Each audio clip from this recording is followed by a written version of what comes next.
Bom, então tá gravando o encontro, né? Boa tarde a todos mais uma vez. Hoje a gente vai conversar sobre um artigo do Jaime Al-Azraq, é um nome meio difícil de falar, né?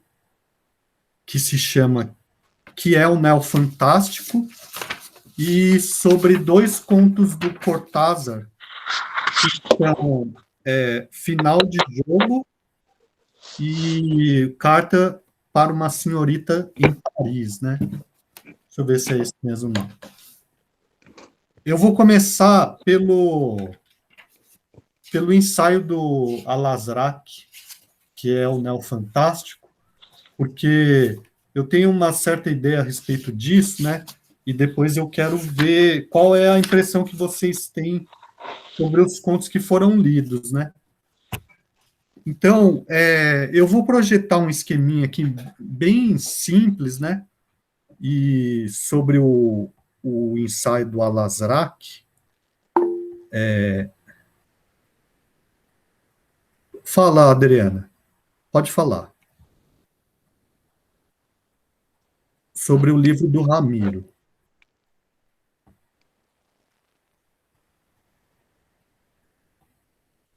Ah, só para deixar informado, sobre o livro do Ramiro. Ele vai fazer por R$ 30 o livro físico para ir buscar com ele. Quem tiver interesse no e-book, daí tem o link. Era só para deixar aqui mesmo. É que o próximo encontro é sobre o livro do Ramiro Giroldo, né? Red Hookers. E ele vai participar do encontro, né? E daí a gente tentou marcar com uma certa antecedência para que vocês possam comprar o livro, né, seja o impresso ou o e-book, para dar tempo de ler, né, que é um romance, né. Então, o intervalo foi um pouco maior, né, assim como a gente fez com o livro do Ravel, né. Bom, mas então, eu vou falar sobre vou retomar, né, através de alguns tópicos, assim, o que diz esse ensaio do Jaime Al-Azraq, que se chama Que é o Neofantástico. Então ele começa retomando ali desde o começo, né? Mas mais rapidamente também, porque o ensaio é relativamente curto, né? A ideia de conceitos abstratos na teoria da literatura, né? Então, por exemplo, conceitos a respeito de períodos literários, esse tipo de coisa, né? E depois ele fala do conto, né, que é uma narrativa curta, mas ele diz que só a extensão não define o que vem a ser um conto, e que o conceito do conto moderno, né, ele vai se estabelecer a partir do Edgar Allan Poe, né? Daí fala dos critérios lá. Quem não conhece essas ideias do Poe, o principal texto, né, do Poe que fala a respeito disso é a filosofia da composição, né? E então ele fala a partir do poema narrativo O Corvo, ele estabelece alguns critérios que depois vão ser aplicados para o conto, né? Então tem a questão do efeito, né? Um determinado efeito, e todos os elementos narrativos eles vão ser pensados com vistas a produzir esse determinado efeito, né? E claro que depois o povo vai ser questionado de várias maneiras, né?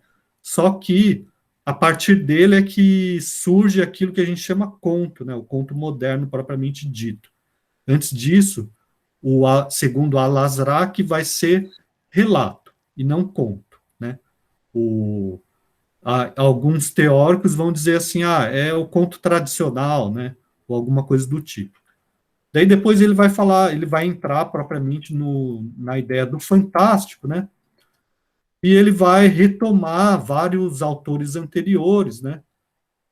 Então ele vai dizer assim que, em primeiro lugar, somente a presença de um acontecimento ou fenômeno ou ser ele usa o termo fantástico, mas aqui eu coloquei sobrenatural, né?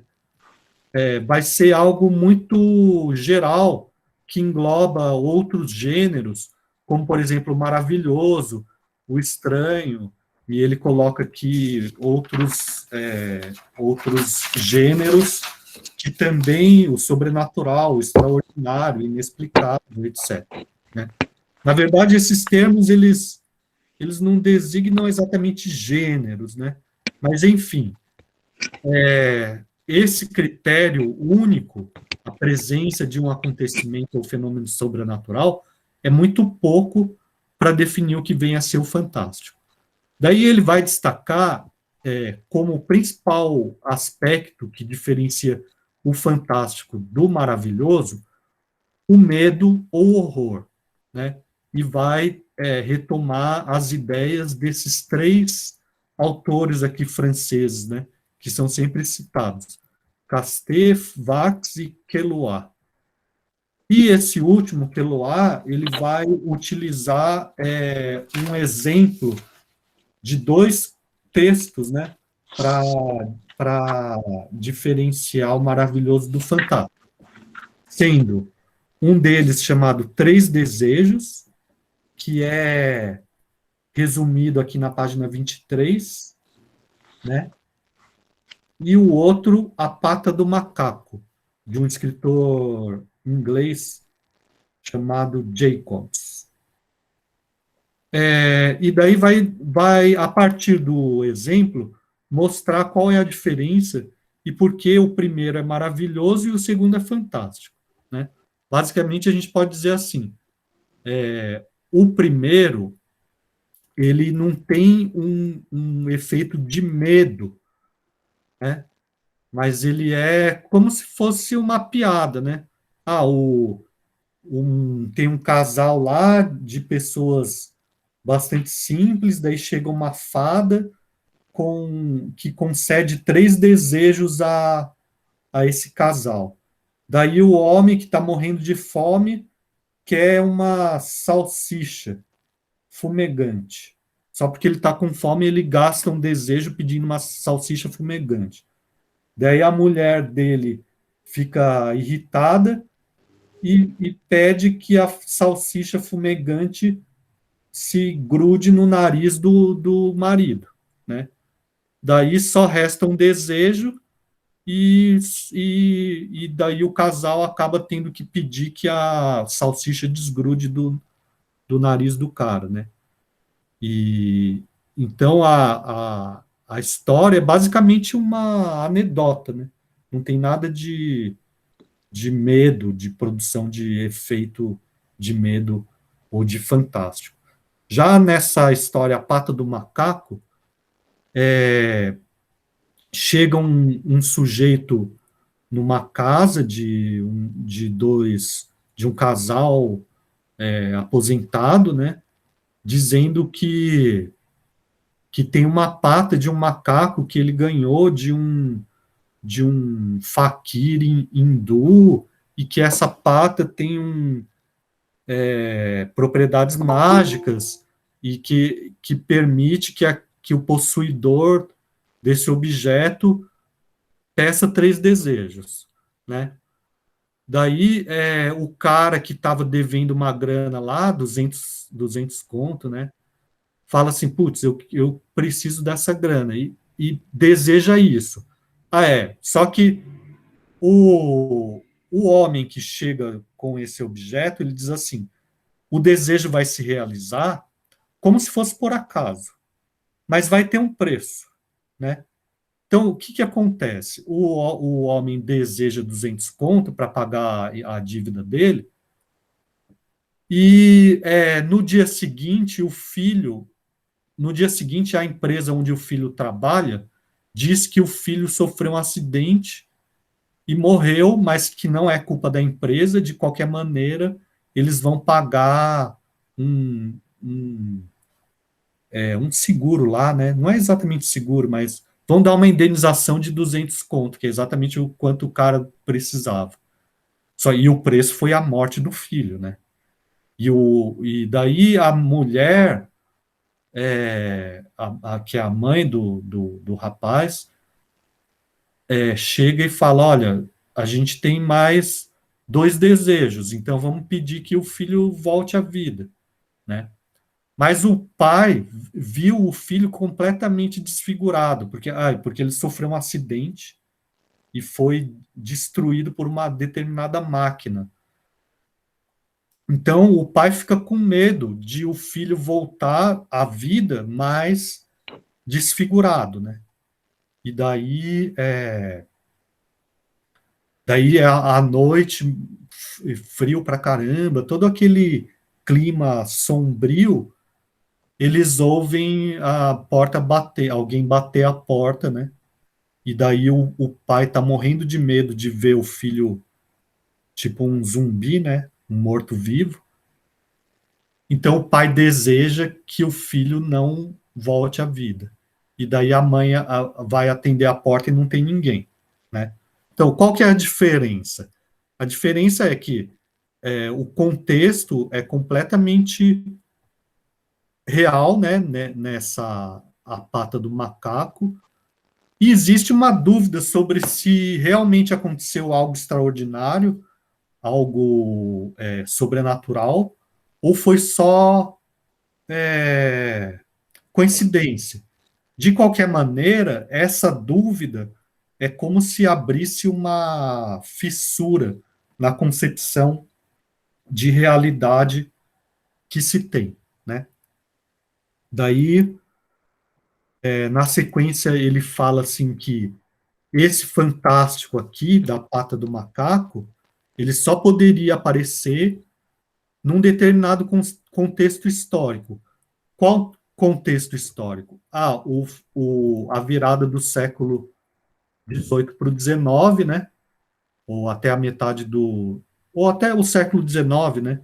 Em que a concepção de mundo vai se tornando cada vez mais baseada no cientificismo e no determinismo. Então, o fantástico que aparece nessa época, do romantismo em diante, é um fantástico que vai questionar essa concepção de mundo. Daí vai citar lá vários autores que seriam os mestres do fantástico, que teriam nascido por volta dessa época, 1820 a 1850, está na página 25, né? Então fala lá, Hoffman, Poe, Gogol e outros que eu não sei se a gente chegou a ler algum dos outros, mas eu acho que sim. Denise, se você puder fechar o seu áudio, é melhor. Ah, desculpa. Imagina. Bom, tem outros autores aqui, Washington Irving, Balzac, Charles Dickens, enfim, que são os do romantismo em diante, né, até o realismo, né? E daí depois ele vai falar do Todorov, né, que a gente já viu bastante, né? E ele vai falar que todos, então, de certa maneira, concordam com a ideia de que o medo seja o aspecto que diferencia o fantástico do maravilhoso. E ele diz de uma maneira meio esquisita, eu achei, né? Que mesmo o Todorov meio tirando o sarro da ideia, porque para o Todorov não é esse o aspecto principal, né? Ele diz assim que para o Todorov faz uma espécie de piada com relação a esse critério de diferenciação, dizendo que como que um gênero literário pode depender do sangue frio do leitor, né? Quer dizer, se o leitor não sente medo, então não é fantástico, né? De qualquer maneira, eu achei meio estranho aqui, porque, na verdade, o Todorov discorda desse critério, né? Ele vai colocar a hesitação quanto à interpretação do fenômeno, se ele é sobrenatural ou não. Mas aqui o Alazrak não fala disso, né? Daí, finalmente, na página 25, ele vai colocar a questão que é a questão principal do estudo dele. Ou seja, como a gente vai definir os relatos que apresentam elementos fantásticos, e aqui eu colocaria sobrenatural e não fantástico, né? Mas que não se propõem a nos assaltar com algum medo ou terror. E daí ele cita como autores que são representativos desse, desse suposto gênero, Kafka, Borges e Cortázar, né? Que são todos do século XX. E daí ele vai começar a falar do Cortázar, dizendo que o Cortázar já demonstrava uma certa insatisfação com esse termo fantástico para designar os contos que ele escrevia, né? E depois ele vai. Peraí, é que eu estou cheio de arquivo aberto aqui ao mesmo tempo. Ele vai citar a coletânea de contos fantásticos organizada, né, pelo Borges e Bioy Casares, em que o Bioy Casares na introdução vai reconhecer que esse termo, no caso, está designando narrativas muito distantes entre si, tanto pelo contexto de produção, quanto pelo, pelo estilo, pelas características propriamente ditas, né?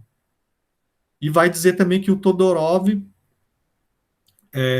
considera que o conceito dele de fantástico não é suficiente para abarcar o Kafka. Daí vai falar rapidamente sobre a ideia do Todorov a respeito do Kafka, né? Vai dizer que, de certa maneira, esse fantástico tem algo a ver com a psicanálise, tem algo a ver com uma espécie de experiência mental. Aí depois ele vai falar sobre a concepção de realidade de acordo com o Cortázar, isso está na página 28, né? Eu vou ler aqui, ó. Então, o Cortázar vai dizer assim que a realidade, que os contos dele, né? Não, peraí, ó. Desculpa, eu vou voltar aqui um pouco, ó. As parábolas do Kafka transcendem nossas coordenadas lógicas e que os nossos códigos racionais são insuficientes para decifrar suas metáforas. Naturalmente, respondiam a uma visão da realidade inédita ainda, uma realidade maravilhosa como a chama Cortázar, para explicar, e agora são as palavras do Cortázar, maravilhosa no sentido de que a realidade cotidiana mascara uma segunda realidade, que não é nem misteriosa, nem transcendente, nem teológica, senão que é profundamente humana, mas que por uma série de equívocos não, tem continuado mascarada de trás de uma realidade pré-fabricada com muitos anos de cultura, uma cultura em qual há maravilhas, mas também profundas aberrações, profundas tergiversações. Eu estou tentando traduzir na hora, ficou meio capenga aqui, mas é mais ou menos isso que ele está falando, né? Então, um pouco adiante, diz assim, ó, para mim, o fantástico é o Cortázar dizendo, é a indicação súbita de que, à margem das leis aristotélicas e da nossa mente racional, existem mecanismos perfeitamente válidos, vigentes, que nosso cérebro lógico não capta, mas que em alguns momentos irrompem e se fazem sentir. Né? Então, para o Cortázar, a literatura que ele faz é uma expressão dessa concepção que ele tem da realidade, né? É como se a realidade tem algo por trás daquilo que cotidianamente a gente reconhece, né? E esse algo a gente não consegue expressar de maneira lógica e racional, mas a gente percebe a existência disso em alguns momentos, né? Então, para o Al-Azraq, esse fantástico do século XX, que ele vai chamar de neofantástico, ele é diferente do fantástico tradicional. Diferente o suficiente para que se formule um novo conceito, que ele propõe como sendo de neofantástico.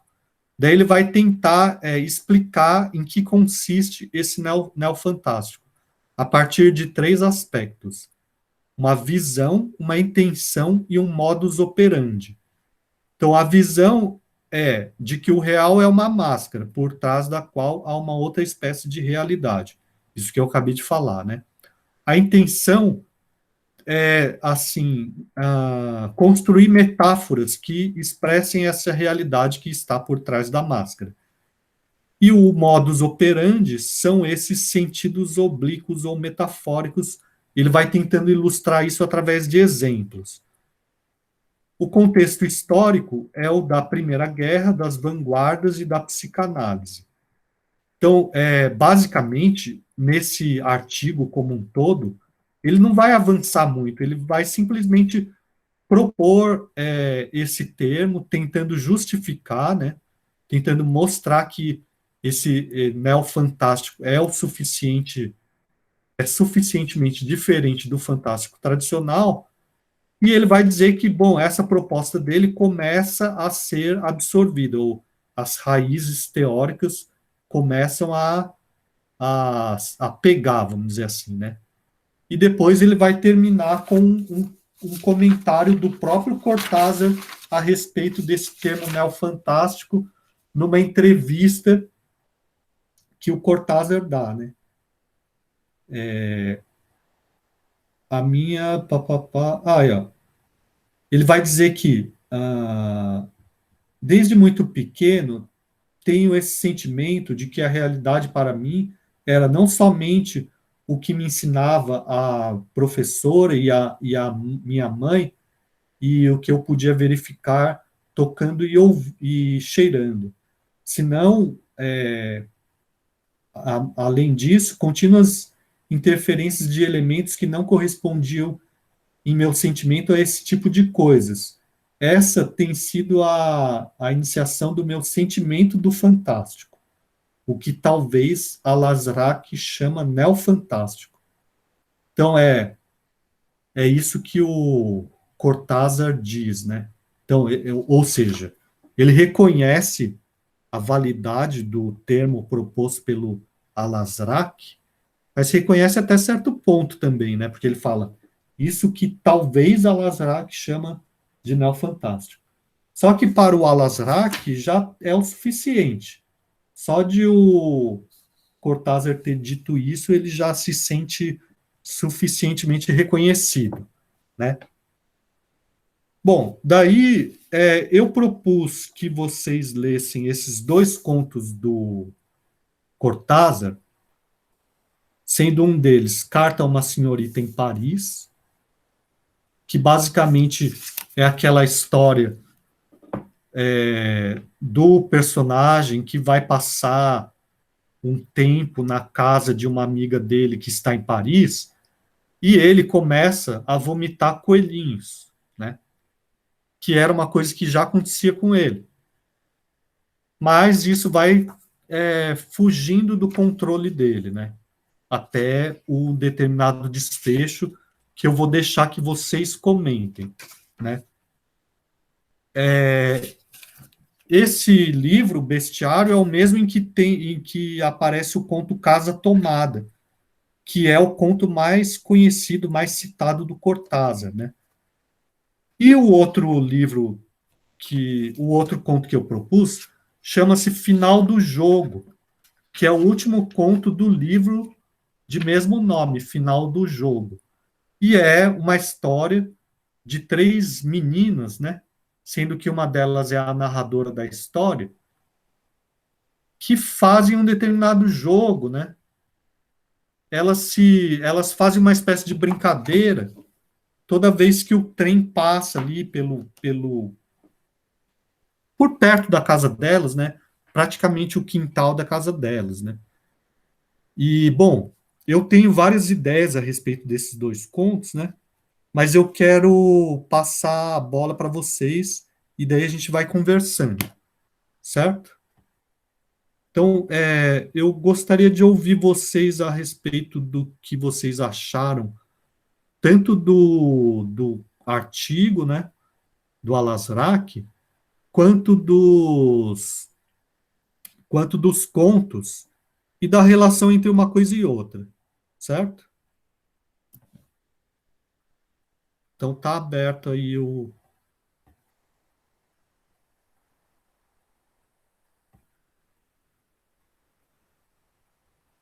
Bom, o primeiro conto eu não entendi muito bem, que foi lá o conto das três mulheres perto do trem, mas, né, esse conto do cara que começa a vomitar coelhinho eu achei bem interessante, por essa questão, né, de, ó, eu tô tirando coelhinho da minha boca como se fosse tirar coelhinho da cartola.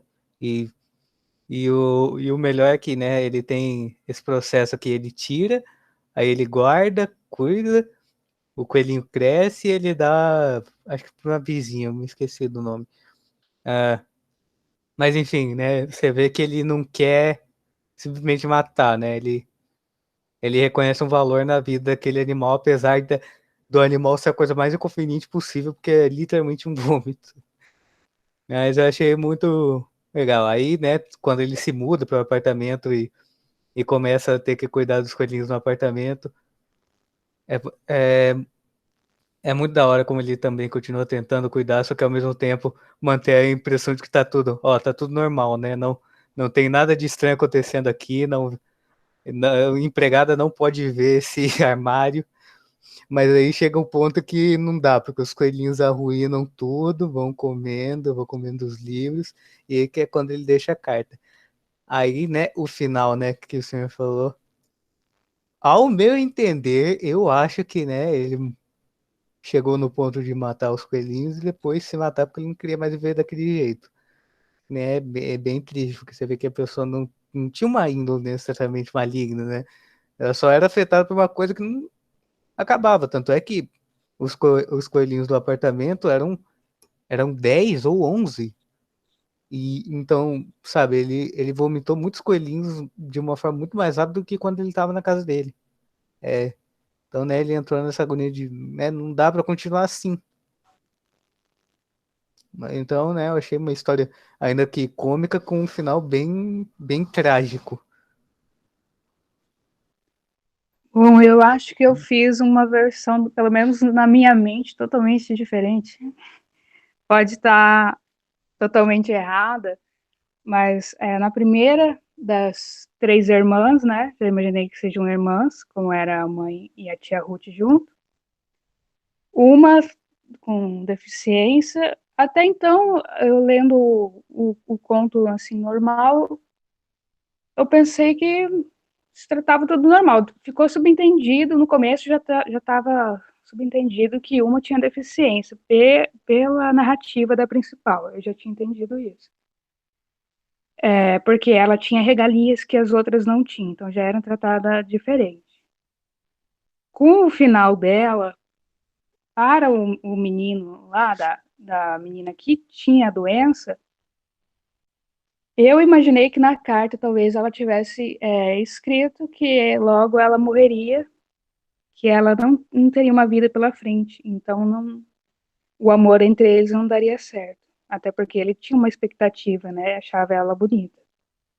E por ela ter escrito isso, imaginei também que logo após ela veio a falecer, porque a irmã dela, que narrava, falou que foi a última vez que ela tinha guardado as joias.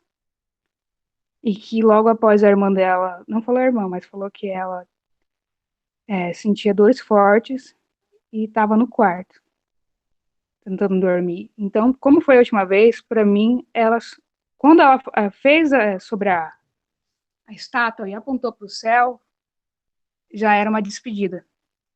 E depois das joias serem guardadas pela última vez, foi então que eu tive certeza que ela faleceu depois disso. até porque a vida dela já era bem complicada, né? A inveja das outras era mais ciúme pelo tratamento dela ser tratada diferente, ter as regalias, mas era por causa da saúde, coisa que elas tinham e a irmã não. No segundo conto, e por isso também o menino ficou triste e não quis mais ver as outras meninas fazendo as brincadeiras. Elas pararam e ele mudou de lado para não lembrar mais da menina, né? Como se ele tentasse matar esse amor que ele estava criando por ela, porque ele sabia da realidade. Ela jogou a realidade na carta para ele. Foi um choque assim, de realidade. No segundo, eu imagino assim. Primeiro, eu não pensei que fosse uma amiga. Eu pensei que fosse um casal que havia se separado. Na verdade, ela havia morrido, a mulher. Em Paris, talvez seja o lugar que ela foi enterrada. Por isso, ele imaginou que ela foi viajar em Paris, como das outras vezes que ela costumava fazer. E então ele tentou mudar, morar em outros lugares sozinhos. Mas o que acontecia? Ele vomitava coelhos. Pouco. Então ele tentava segurar a saudade. Para mim, os coelhos são a saudade. Mas, mesmo assim, depois de tempo, ele acabou se vendo com a herança dela, que ela deixou, seria o apartamento, ele teve que voltar para casa, onde ficou a empregada deles, a Sara. E ele tentava não demonstrar que ele estava sentindo a dor da perda da mulher dele. Então, quando ele estava subindo no elevador, ele já sentia saudade, já sentia essa angústia, a falta dela. Então, ele liberava essa dor, essa saudade, que eram os coelhos. E os trevos que eles se alimentavam, para mim, representava para ele as lembranças. Então, a saudade dele se alimentava das lembranças. Uma vez ou outra, quando era preto ou cinza, para mim eram as lembranças não tão boas, que talvez ele tentava segurar, não romper. O armário que ele guardava, para mim, representa a memória. No caso, ele tentava fechar, se ocupava pelo dia com outras coisas, mas à noite, quando era o horário dele dormir, que ele ficava sozinho, que ele voltava e via as coisas dela, era um momento que não tinha como tirar da memória, o pensamento voltava, então a saudade batia de novo. Com o tempo, foi diminuindo, né? Mas mesmo assim, ele não começou a lembrar só em toda hora, mas foi se tornando uma coisa normal, ele se acostumou. E as coisas dela, que ele não queria tirar do lugar para manter a lembrança de quando ela era viva, da casa, do aspecto todo, porque a casa tinha a essência dela, tanto no cheiro como nas coisas arrumadas. Ele teve, com o tempo, que comprar novos livros, que mudar as coisas do lugar. E mesmo assim, a empregada tinha um medo de perguntar como ele estava, porque sabia que era uma perda muito grande. Mas no fundo ela sabia o que ele estava sentindo e que ele se fazia de forte na frente dela, mas ele estava sentindo muito com a perda da mulher. Foi isso. Tá, legal, Daisy. Ó, vamos ouvir mais os colegas e depois eu posso falar, assim, comentar o que eu achei do que cada um interpretou, né?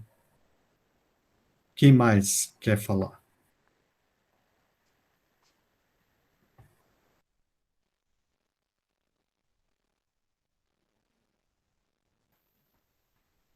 Nesca, Oi. João, Oi? Maria. Fala, Maria Renata, pode falar. Então,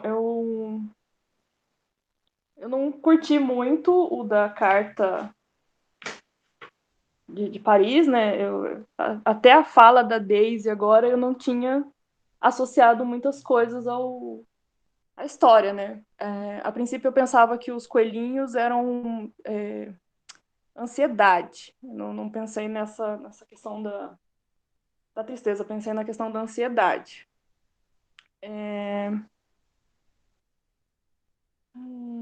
Que mais? Sobre o final, pareceu uma coisa meio trágica ali, né? Ele cometeu talvez um suicídio ali.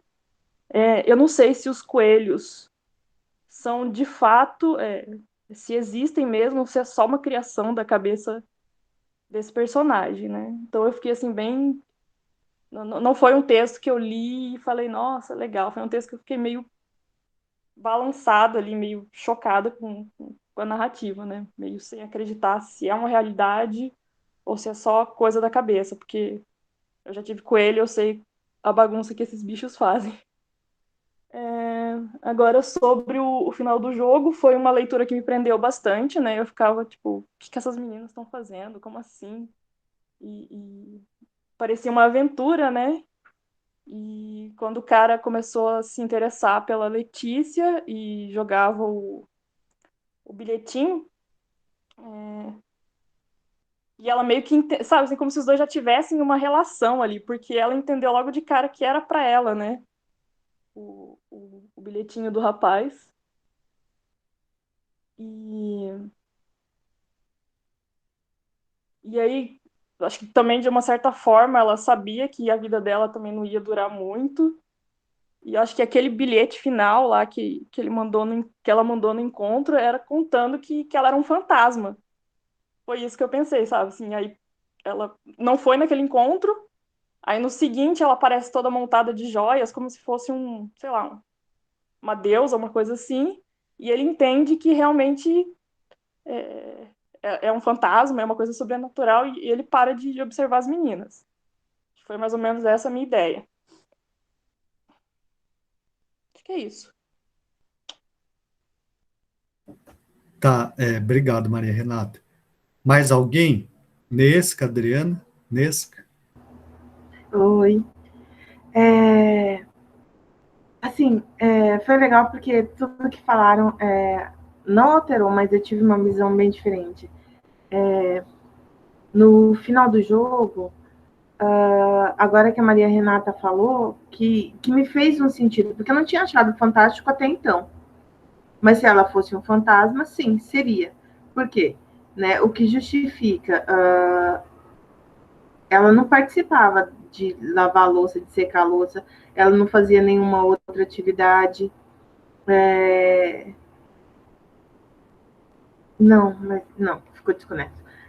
Mas, tipo, eu não entendi, eu simplesmente não entendi por que aquele texto é parte do Fantástico, entendeu? Eu não achei o Fantástico nele. Eu fiquei pensando, fiquei procurando, gente, cadê? Li, reli, procurei, tentei achar a deficiência que ela tinha, né? E para mim era um conto normal, né? Legal, muito bem escrito, intrigante, mas, tipo, não associei ele ao Fantástico. E já no Cartas para uma Garota em Paris, eu achei aquela primeira parte maravilhosa, sabe? Ele contando do como ele se sentia, tentando justificar o alívio que ele tinha de não ter que ser incomodado, porque das coisas que ele fazia na casa e não gerava ira, raiva. Então aquilo me deu uma impressão que ele tipo tinha acabado de sair de um relacionamento. Eu não tive, como a Daisy, a impressão de que ela tinha morrido, né? Mas eu tive que ele tinha acabado de sair de um relacionamento e que ele foi dar um tempo na outra cidade para poder se recuperar, sabe? Porque quando a gente se relaciona, a gente fica muito perto, né? E acaba que funde um pouco. E aí, quando a gente separa, é bom ficar sozinho um pouco para retomar. E aí eu tive a impressão de que ele foi fazer essa retomada. E de que os coelhinhos, que não faziam mal a ninguém e que também não apareciam em horas inconvenientes, que apareciam só na madrugada, eu imaginei que fosse como se fossem pequenos pecados, sabe? Eu associei com pequenos pecados que a gente comete, que não são socialmente aprovados, né? E que a gente esconde dentro do armário à luz do dia, quando as pessoas estão vendo, mas que a gente solta e se permite durante a noite, né? E deixa eles livres, brincando e usufruindo. Só que, como tudo que todo desejo, né? Que é a origem do pecado. Todo desejo, quando ele excede um certo patamar, ele fica descontrolado, né? Ou seja, quando tinha até 10 coelhinhos, né, lá no armário, estava tudo em harmonia. Quando ele vomitou o 11º, quando surgiu o 11º pecado, bagunçou tudo. Por quê? Porque saiu, é como se fosse a gota d'água dele conseguir controlar aquilo que vinha dele que ele não tinha controle, né? Mas que ele conseguia administrar porque ele conseguia esconder, né? E ele não matava. Por que ele não matava? Por que ele não doava? Por que, né? Se ele não se desfazia? Porque eram dele, né? Então eu associei mais com esses pequenos pecados. E aí essa coisa quando ele perdeu o controle, né? Que aquilo ele viu que ele não tinha mais como reorganizar, como esconder mais, porque já tinha feito muita bagunça. Aí eu só fiquei sabendo que ele tinha se matado agora. Eu não tinha percebido, não, que ele tinha se matado. Mas, enfim, fiquei triste. Eu não tinha, só tinha achado que ele tinha, né? Acabou, assim. Não, o final, mas, enfim. Eu achei bem interessante esse. Nesse eu vi o Fantástico. Eu fiquei muito intrigada, né? Gente, por que sai coelho da boca desse homem? Pelo amor de Deus, né? E só que é isso.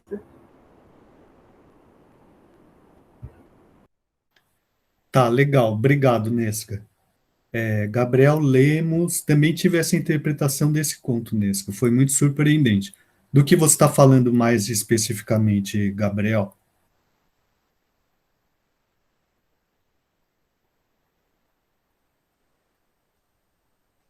Dos pequenos pecados. Ah, entendi. Legal. Bom, o João Vitor hoje está só de ouvinte. Plínio, Adriana, querem falar alguma coisa?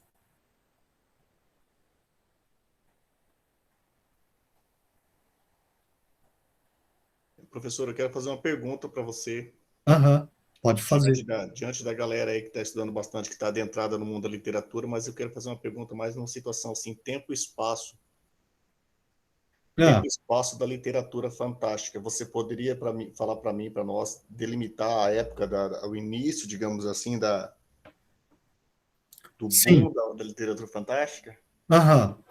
Não, então, ó, a literatura fantástica, ela surge, né, mais ou menos no final do século XVIII, né, e que é o romantismo, na época do romantismo, né, e daí, como o próprio Al-Azraq comenta ali, é a época em que a concepção mais racional da realidade começa a se fortalecer, né? E daí tem o iluminismo, por exemplo, né? Pensei nessa palavra agora. Isso, o iluminismo, e depois vai se desenvolvendo essa concepção mais racionalista, né? E chega até no final do século XIX, ou a segunda metade do século XIX, com o positivismo, o determinismo, o cientificismo, né? E esse, de acordo com o Todorov, por exemplo, é o auge do fantástico, mas de um determinado fantástico, que é o fantástico tradicional, né? E daí o que a gente está vendo hoje é o surgimento de um outro tipo de literatura que também é associada com o fantástico, que esse autor está chamando de neofantástico. Aí, então, a partir do neofantástico pode ser considerado, então, a partir do início do século XX? Isso, é isso aí mesmo. Então, no início do século XX, com o surgimento da psicanálise, com as vanguardas, né, e com a Primeira Guerra, daí o século XX em diante, todo seria esse gênero que esse autor está chamando de neofantástico, certo? Esse é o contexto. Assim, outra pergunta bem inocente e tal, bem humilde a pergunta. A literatura fantástica, como que você vê com relação ao continente europeu, vou falar assim, toda a produção e também com relação à produção estadunidense? Então, pois é. A questão é a seguinte, a Adriana, ela... Porque eu quero chegar num ponto, professor. Não, tá bom. Então, a Adriana, ela comentou comigo, ela fez uma pergunta mais ou menos nesse sentido, num edital que teve aí da Fundação de Cultura, né? Ela organizou várias entrevistas sobre o Fantástico comigo, com o professor Gregório da UFGD, com o Ramiro, com um escritor, com a Tânia, que é escritora também, né? Daí é porque assim, eu comentei com ela, ela tá colocando o link aqui. Eu comentei com ela que eu escrevi um artigo sobre um escritor japonês, um conto analisando o aspecto fantástico do conto. Daí a Adriana perguntou isso, né? Como que se teria diferença entre o fantástico no Oriente e na América Latina, por exemplo, ou na África, né? Porque, bom, o fantástico surge na Europa, né? Porque, posso falar? Pode. Eu tô numa pegada muito louca de semiótica das disciplinas que eu fiz no curso de letras do bacharelado, assim, que são lindas, maravilhosas, né? Semiótica estadunidense de Peirce, quanto de Greimas, né? E é assim, aí quando você fala, né, você já delimitou aí a literatura fantástica, surgimento na Europa, né, no final da modernidade, o meados da modernidade, século XVIII, XVII, XVIII, e aí depois, né, o grande boom do século XX vai acontecer nos Estados Unidos, é isso, né? Vai acontecer nos Estados Unidos, ou pelo menos penso eu que seja assim, o neofantástico, mas é assim, essa produção, eu vejo assim, a produção literária fantástica, apesar de não ter leitura nenhuma nisso, né? Estou aprendendo com vocês, aprendi muito, adoro a UEMS, adoro o curso de letra, adoro vocês, por isso que eu estou aqui, inclusive. Assim, eu vejo muito uma literatura fantástica, né? Fantástica, mas um pouco mais pé no chão. Vou falar assim, bem estupidamente, a galera vai me relevar, e a Adriana já me conhece, a Nesca também. Assim, porque eu tiro bastante proveito quando eu consigo fazer essas perguntas assim, para eu aprender.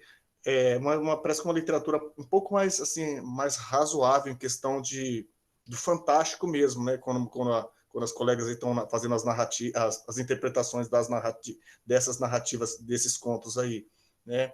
É um pouco, parece mais racional, mas aí a gente sai e vai para a literatura fantástica, produção dos Estados Unidos, a gente vê muita coisa assim, eu vou falar a palavra, vocês vão me desculpar, mas é estapafúrdia, assim, muito infantil, muito nem psicodélica, nem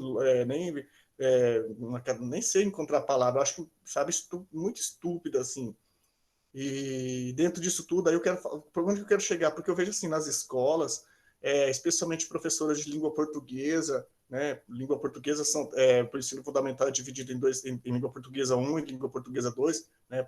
Parte gramática, parte textual, daí e aplica-se bastante literatura fantástica e eu vejo assim, às vezes, muito mal colocada, sabe? Muito romantizada, assim, muito infantil, assim, sabe? Muito infantil. E, bom, é mais assuntos que eu quero falar, na verdade. Viu, o Plínio? Sobre os autores norte-americanos, né? Dentre aqueles que estão citados nesse texto, tem o Poe, que é um dos primeiros, né? Depois tem o Hawthorne, que é da letra Escarlate, né? Tem alguns outros, mas assim, não são os autores da literatura fantástica norte-americana, eles não são o que a gente costuma associar com literatura de massa, né? Eu acho que o que você está falando mais é de um determinado gênero de fantasia, assim, né? Que tem mais a ver com aventura, né? Não é isso? E não é tanto esse fantástico que a gente está estudando aqui. Tá. Né? Me desculpa se eu estiver atrapalhando ou importunando alguém de vocês que estão aí. A Adriana pergunta para mim quais autores. Né? Justamente essa seleção de autores que eu gostaria de tomar conhecimento. Não, então, o que você está falando, nas escolas, não sei o que tal, eu acho que você está falando mais de uma espécie de fantasia, né? Que é um gênero mais relacionado com aventura, assim, né? Eu acho que é mais isso que você está falando, né? Que seria mais ingênuo, que seria mais, ou mais, juvenil, eu não sei exatamente o que você está querendo dizer, né?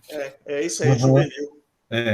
Então, mas isso não é exatamente o fantástico, não é nem esse fantástico tradicional que eu estou falando, e nem esse neofantástico, né? É um outro gênero, que a gente pode chamar talvez de fantasia, né? E daí tem o seu papel também, né? Né? Mas daí eu acho que é uma questão que foge um pouco, né? Tá, tudo bem, desculpa, eu só estou aqui porque realmente estou perguntando na boa, Não, mas não, tudo bem, eu estou respondendo, eu não tô desvalorizando o que você perguntou, né? Certo? certo. Uhum. Beleza. Ouviu o Plínio? Dá uma olhada nesses programas, nessas entrevistas que a Adriana fez, nesse link aí que ela colocou. Ela, tipo, organizou um evento. Obrigado, Adriana. Obrigado. Acabei de abrir, estou abrindo aqui, depois eu vou ver com calma. Obrigado. Sim. Tá. Adriano, você quer falar alguma coisa desses contos que a gente leu, ou desse texto do Al-Azraq?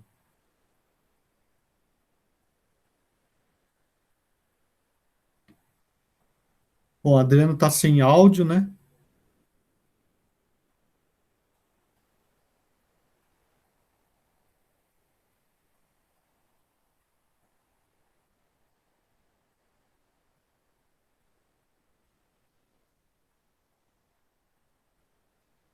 Eu perguntei quais autores, porque a gente acaba abarcando todos os tipos de elementos sobrenaturais como fantásticos, né?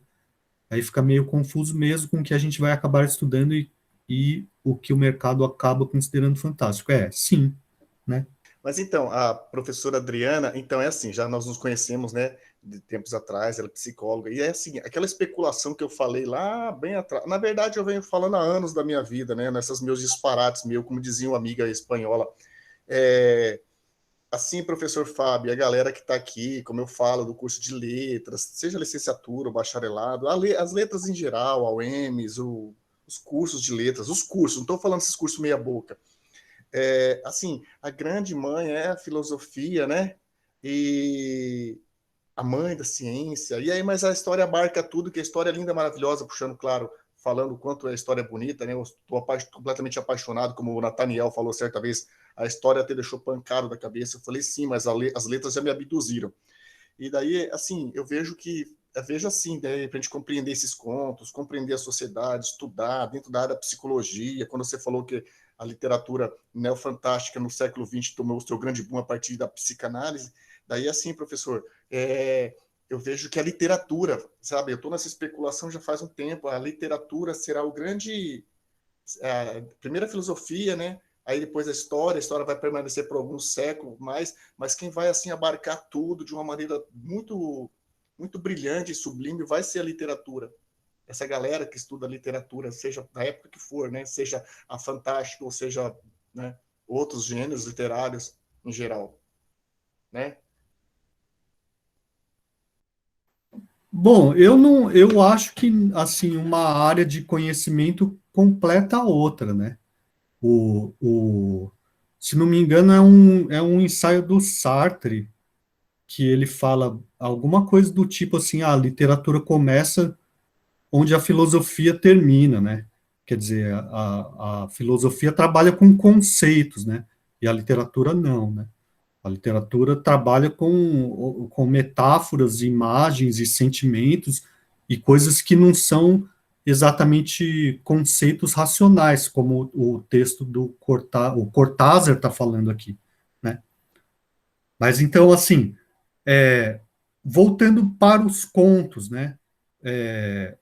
E os comentários que os colegas fizeram, né? Para cada conto, né?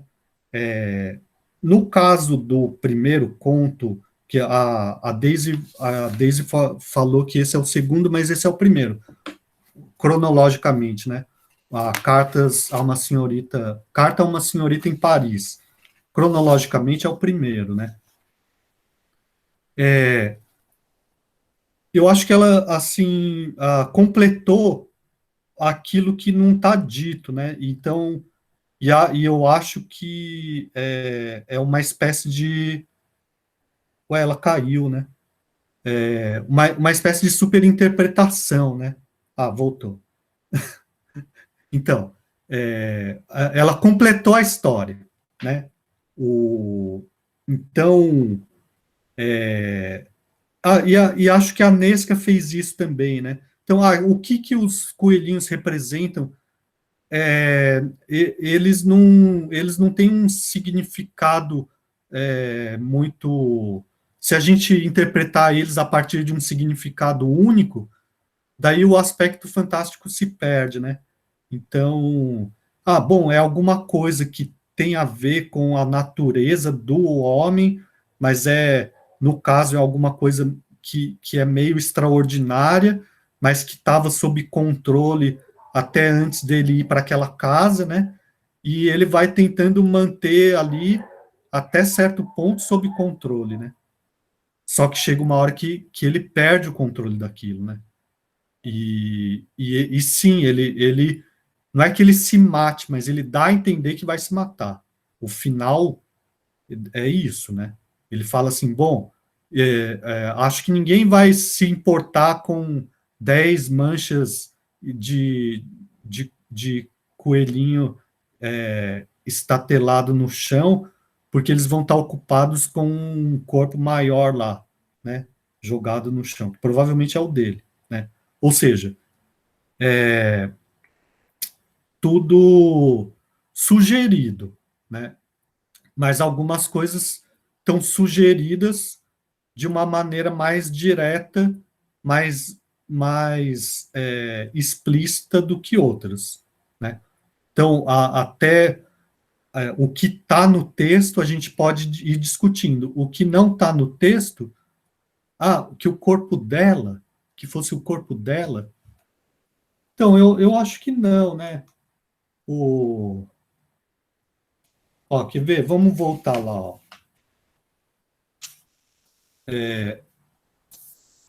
Quanto a mim, do 10 ao 11, há como um vazio insuperável. Você vê, 10 estava bem, com o armário, trevo, esperança, quantas coisas se podem construir. Mas não com 11, porque dizer 11 é certamente dizer 12. André, 12 que será 13. Então, está o amanhecer e uma fria solidão na qual cabem a alegria, as recordações, você e talvez tantos outros. Está esta sacada sobre Suipatia, cheia de aurora, os primeiros sons da cidade. Não acho que seja difícil juntar 11 coelhinhos salpicados sobre os paralelepípedos. Talvez nem os notem, atarefados com outro corpo que convém levar logo antes que passem os primeiros colegiais. Bom, ele está falando de uma sacada que está próxima dele, né? Por isso que dá a entender que é ele que vai se jogar juntamente com os 11 coelhinhos, né? Pois é, ele vai jogar os 11 coelhinhos e depois se joga, né? Mas, enfim, dá para... É como a metamorfose do Kafka, né? O que é o inseto monstruoso no qual o protagonista se transforma, né? A gente pode interpretar a metáfora, mas interpretando a metáfora a gente descarta outras possibilidades, né? E também anula o efeito fantástico, né?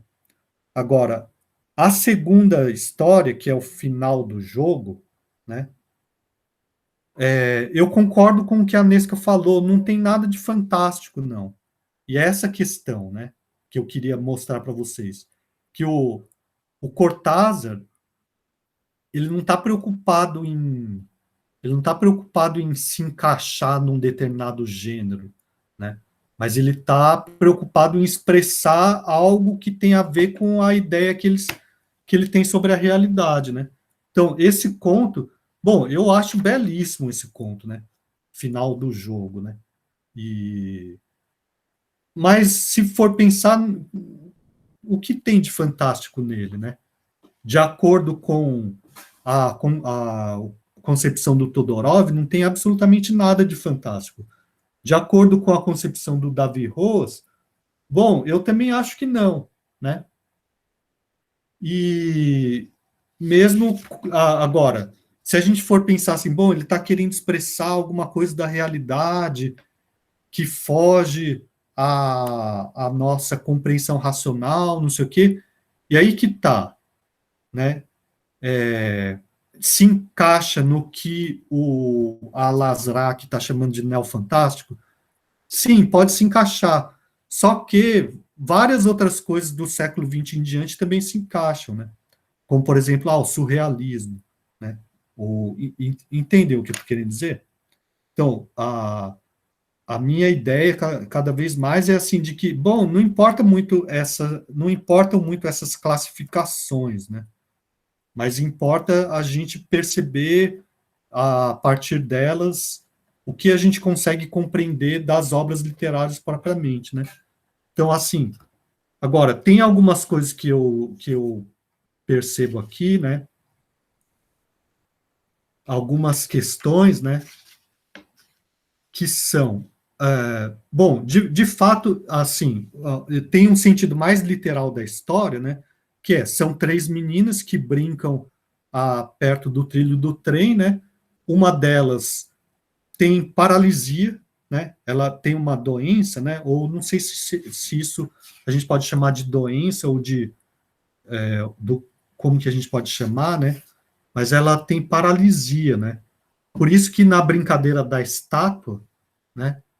Ela não tem muito como fazer algo diferente, né?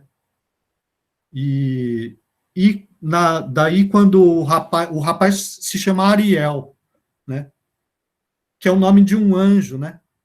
É o nome de um anjo. E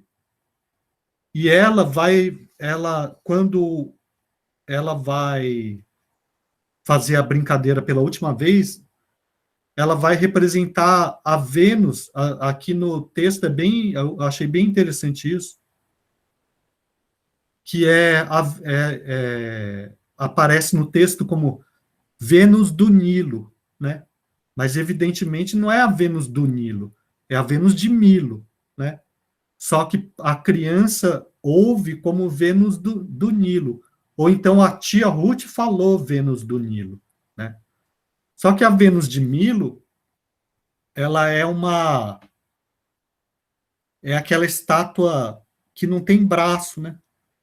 Então, aparece no texto, a Letícia foi magnífica, não mexeu nem um dedo quando o trem passou.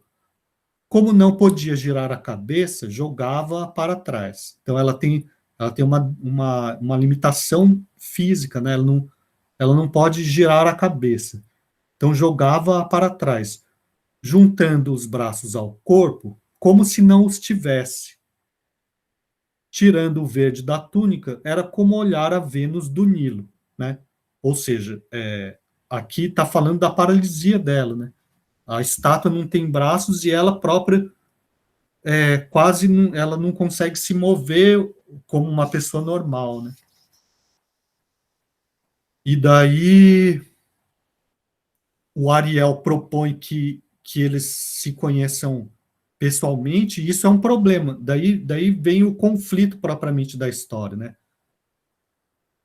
Porque vai se revelar que ela tem essa deficiência, né? E daí ela escreve a carta e faz essa última representação. Na carta a gente não sabe o que está escrito, né?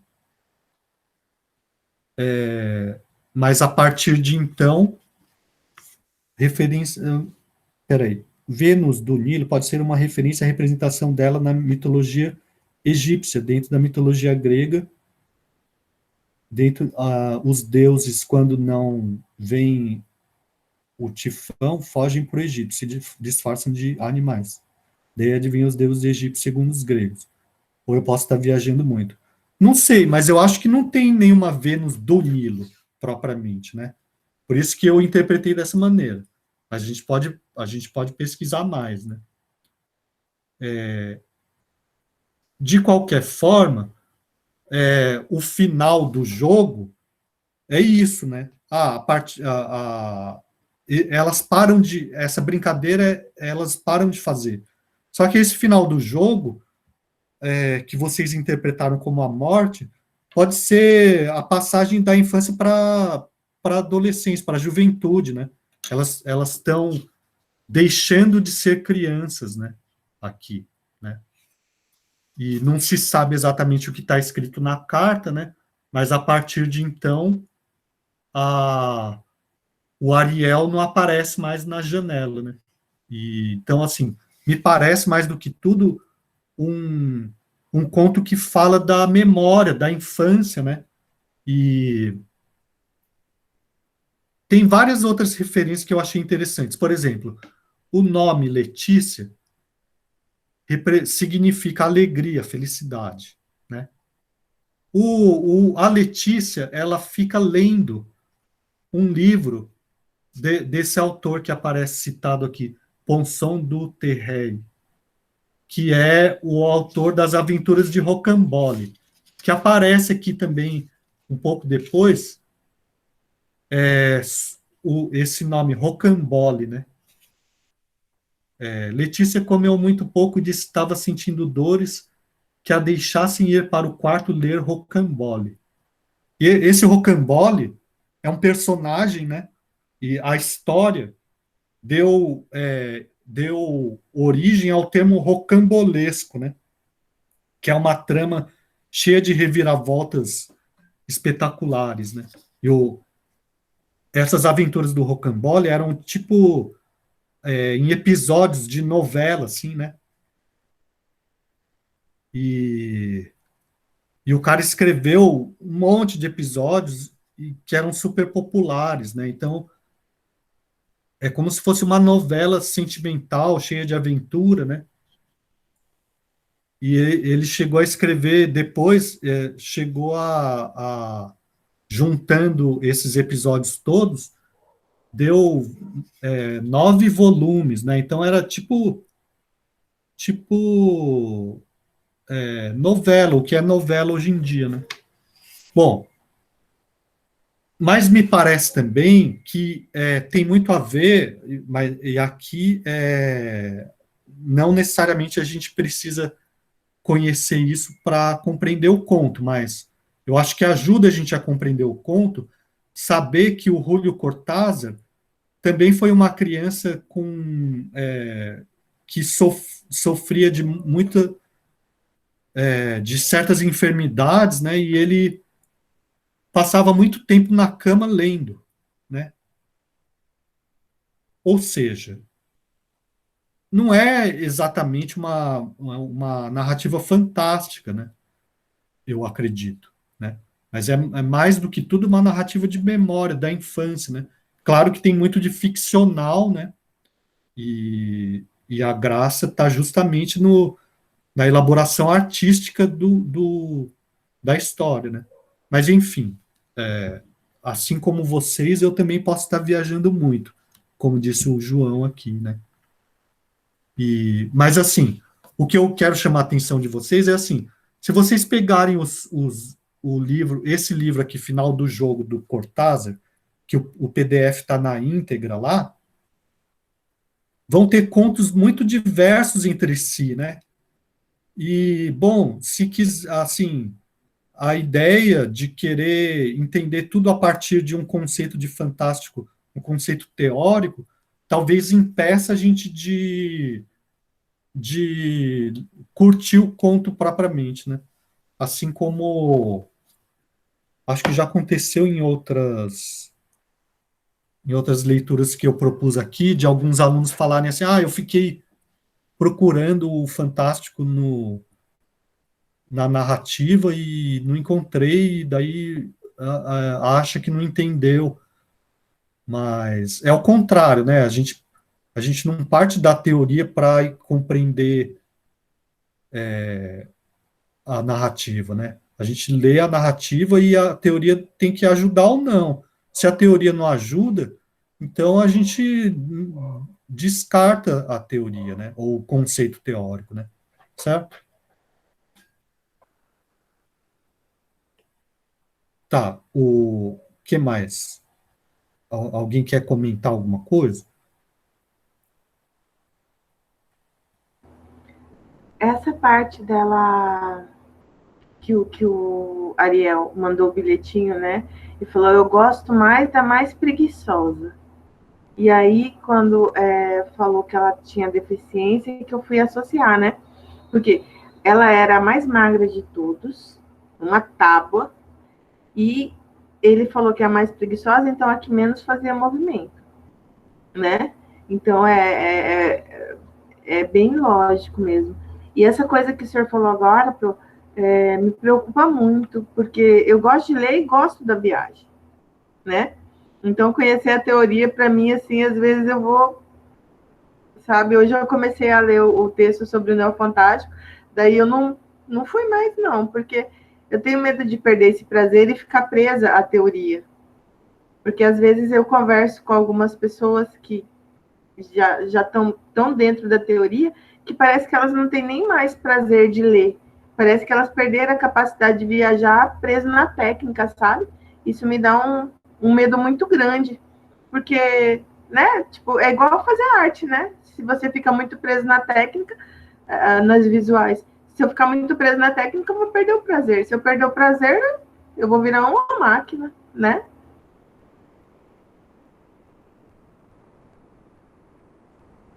Então, eu acho, né, Nesca, que existem duas posturas, as duas posturas extremas com relação a isso que você está colocando são ingênuas, né? Ou de, eu não quero saber de teoria porque eu quero ter uma relação completamente espontânea com a obra artística, né? Eu sei que não é isso que você está falando, mas tem gente que é assim, né? Falar, não, eu não quero. Teoria e crítica é uma coisa que mata a arte, né? Bom, então não precisa nem ser alfabetizado, né? Eu vou me relacionar com a arte da forma mais pura possível, sem nem passar pela escola, né? Então, isso é uma coisa bastante ingênua, né? E a outra coisa é, não, a teoria vai explicar tudo, né? E que também é uma coisa extrema e que a gente só perde com isso, né? Eu acho que, assim, se você lê bastante, tiver bom senso, né? Tudo é válido, né? Tanto a teoria quanto a obra artística e enfim, a gente que está na área, né, tem que passar por tudo, né? Você não necessariamente porque você está em outra área, né? Mas eu acredito que você saiba muito bem a importância da técnica, né? Por exemplo, né, no desenho, né? Proporção, perspectiva, luz e sombra, né? Tem técnicas e técnicas aí, né? Que enriquecem, né? Mas só a técnica não faz a arte, né? Então é a mesma coisa na literatura, né? Certo? Né? Tipo, você se aprende. É importante você aprender.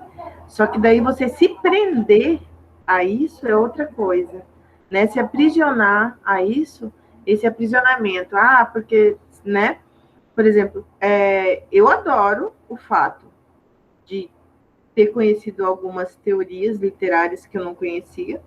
Por quê? Porque eu começo a ler, eu já consigo identificar, isso daqui não é isso aqui não é fantástico, isso daqui tá mais para ficção, isso aqui não é fantástico, isso daqui tá mais para um conto normal, né? Igual hoje, tipo, eu não perdi o prazer de ler Final do Jogo, né? Eu adorei, é um texto muito bom, muito bem escrito, narra uma infância real, assim, que a gente das brincadeiras de menina mesmo, que a gente coloca mais uma, mais duas, para não roubar no jogo de contar, escolher mamãe mandou, né? Essas coisas. É muito criança, porque eu brinco ainda, né, professor? Então, grande parte do meu trabalho é brincar, graças a Deus. Então, eu tenho essa parte da fantasia, e é muito real, assim, não tem muitos elementos que não existem, não. É assim mesmo que a gente faz, sabe? E consegui identificar que não tinha o fantástico, mas sem perder a coisa. Mas aí, olha que eu fui pro texto, que eu deixei por último, do Alcazar, como que é o nome dele? E aí... Al-Azraq. Elas hack. Aí eu comecei assim, só que daí eu não, sabe, não sei, não conectou. Eu nem continuei, sabe? Mas também tem toda uma questão de... Hoje eu estava num dia limpando apartamento, fazendo um monte de coisas. Existe todo um contexto que envolve a sua predisposição para a aceitação de alguma coisa, né? Aí eu não aceitei ele hoje, não. Ah, claro, claro. Tem dia que não vai, que determinado texto não vai e outro vai, né? Assim como música, às vezes a gente quer ouvir uma música e às vezes quer ouvir outra, né? Né? Bom, a Adriana está comentando aqui, sendo alguém que também escreve literatura fantástica, depois da teoria, a escrita se torna mais crítica também. Aí fica mais complexo escrever, porque o pensamento vai e volta na teoria, e a gente acaba focando nesse modelo mais estruturado. Isso também é verdade, assim. Se a gente ler, por exemplo, os livros de escrita criativa, né, a gente vê que sempre uma grande dificuldade é combinar as duas coisas, né? O pensamento racional com a inspiração, a intuição e essas coisas, né? Quer dizer, sem a intuição, a inspiração e a criatividade, não se escreve texto literário, né? E, né, agora, só com a intuição, a inspiração e a criatividade, também não se escreve, né? Porque, bom, passa pelo trabalho racional também a criação artística, né? Mas tem o lugar para uma coisa e para outra, né? Tem o lugar para as duas coisas, tem um momento para as duas coisas, ou para cada uma delas, né? Ou a maneira de combinar cada uma delas, né? Ou combinar as duas, né? Enfim, essa é a dificuldade, né? Bom, mas assim, mais alguma coisa que alguém queira falar? Eu acho assim, para mim tem sido uma redescoberta, né?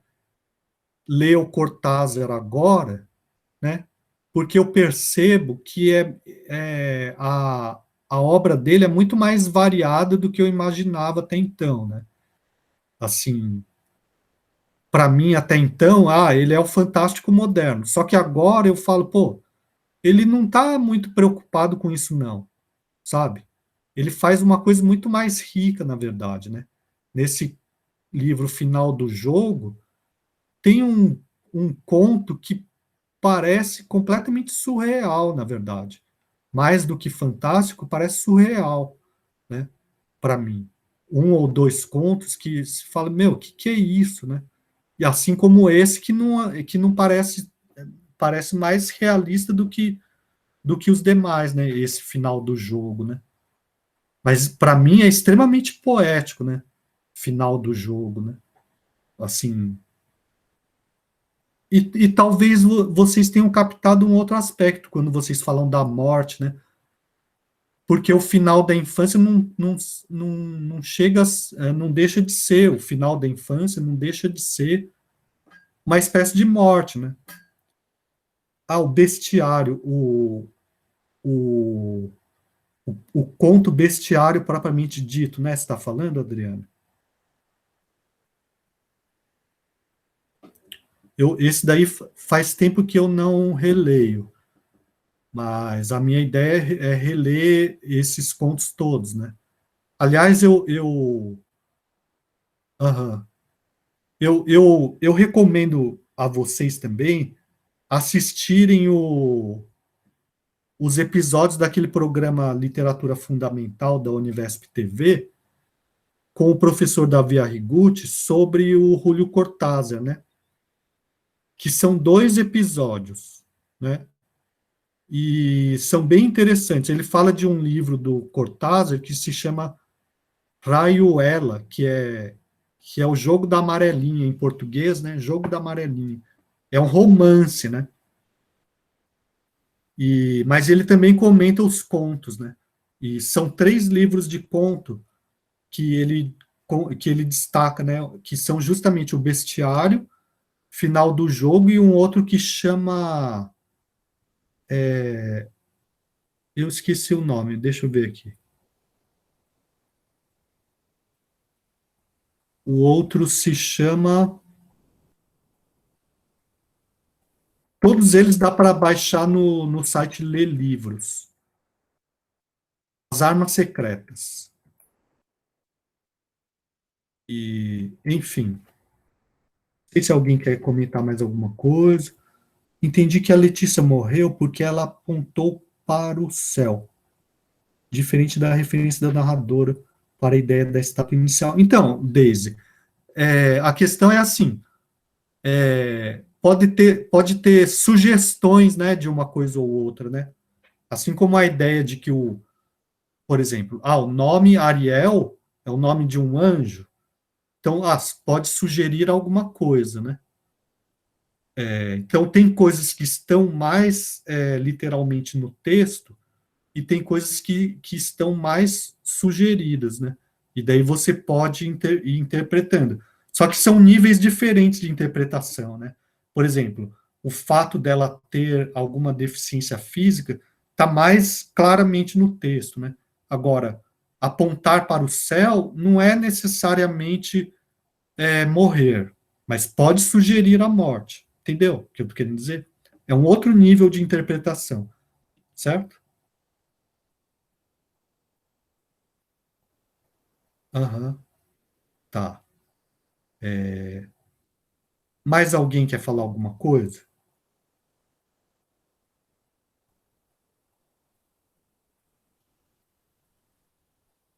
O João Vitor, ele não quer participar hoje porque não leu ou porque está tímido? Ele não leu, professor, ele não leu.